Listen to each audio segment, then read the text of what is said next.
सोनू एक गरीब घर का बेरोजगार नौजवान था। वह थोड़ा बहुत पढ़ा लिखा था। काफी कोशिश के बाद उसे सरकारी नौकरी नहीं मिली, तो मजबूरन अपना गांव छोड़कर एक शहर में आ गया और प्राइवेट कंपनी में नौकरी करने लगा। शहर में सोनू किराए के मकान में रहता था। कुछ दिन बाद वह मकान मालिक की एक रिश्तेदार रेखा रहने के लिए आई।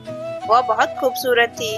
गोरा रंग, कशा बदन, काले व घुंघरेले बाल, बड़ी बड़ी आंखें, कोई भी देखे तो देखता ही रह जाए। सोनू सुबह उठकर खाना बनाता, बर्तन मांजता और काम पर चला जाता। यह उसका रोज का काम था। यह देखकर रेखा को बहुत तकलीफ होती थी। कुछ दिन बीत जाने के बाद रेखा ने उससे कहा, सोनू, मैं तुम्हारे लिए खाना बना देती हूँ। यह बात सोनू को बहुत अच्छी लगी और अब वह रेखा के साथ खाना खाने लगा। रेखा सोनू से खूब बतियाती थी और मस्ती भी करती थी, लेकिन सोनू कुछ नहीं कहता था। वह सिर्फ हंसकर रह जाता था। अब सोनू को रेखा बहुत अच्छी लगने लगी थी। एक दिन उसने हिम्मत करके रेखा के गाल को छू दिया। रेखा हंसकर रह गई और कुछ नहीं बोली। सोनू को यह देखकर बहुत अच्छा लगा। एक दिन जब सोनू काम से वापस आया तो रेखा ने उसे अपनी बाहों में जकड़ लिया और खूब जोर से उसके गाल पर काट लिया। सोनू सिहर कर रह गया और बाहर चला गया। धीरे धीरे दोनों में नजदीकियां बढ़ती गई। एक दिन की बात है, सोनू काम से लौटा तो उसने देखा कि रेखा दरवाजे पर खूब सज धज कर खड़ी थी। वह सोनू को अंदर नहीं जाने दे रही थी। सोनू ने भी सोचा कि जो होगा देखा जाएगा। उसने रेखा को अपनी बाहों में भरकर उसके गाल पर ऐसा काटा कि दांत के निशान बन गए। रेखा का गाल इतना लाल हो गया कि उससे खून निकल आएगा। उसकी आंखों से आंसू निकलने लगे। रेखा ने सोनू को बहुत डांटा। मैं तो तुम्हें दोस्त समझती थी और तुम एकदम निर्दयी निकले। यह सुनकर सोनू शर्मिंदा हो गया। उसने अपना बिस्तर उठाया और सोने के लिए छत पर जाने लगा। जाते जाते उसने रेखा से कहा, मुझे माफ कर दो, मैं अब दोबारा तुम्हें कभी नहीं छूऊंगा। छत पर लेटे सोनू की आंखों से नींद कोसों दूर थी। यह कहावत भी सच है कि आग और फूस जब नजदीक होंगे तो कभी न कभी आग जरूर लगेंगे। रात बीत रही थी। रात के तकरीबन 11 बज रहे थे। रेखा ने अपना मोबाइल फोन चार्ज करने के लिए स्विच बोर्ड में लगाया।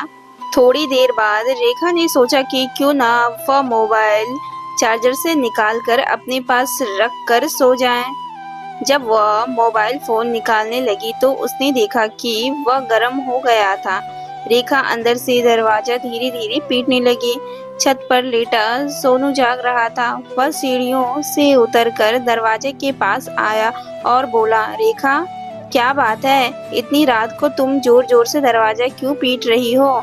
रेखा ने कहा, तुम अंदर आओ तो बताऊं कि क्या बात है। सोनू अंदर गया तो रेखा ने कहा, सोनू, मेरा मोबाइल फोन बहुत गर्म हो गया है। सोनू ने मोबाइल फोन को चार्जर से निकालकर मेज पर रख दिया और कहा, मोबाइल तो ज्यादा गर्म नहीं है, थोड़ा समय में ठंडा हो जाएगा। फिर वे दोनों एक दूसरे को देखते रहे। सोनू बोला, क्या अब मैं छत पर सोने जाऊं? रेखा ने अंगड़ाई ली और कहने लगी, अगर तुम नामर्द हो तो जाओ, अगर मर्द हो तो मेरा मोबाइल ठंडा करके जाओ।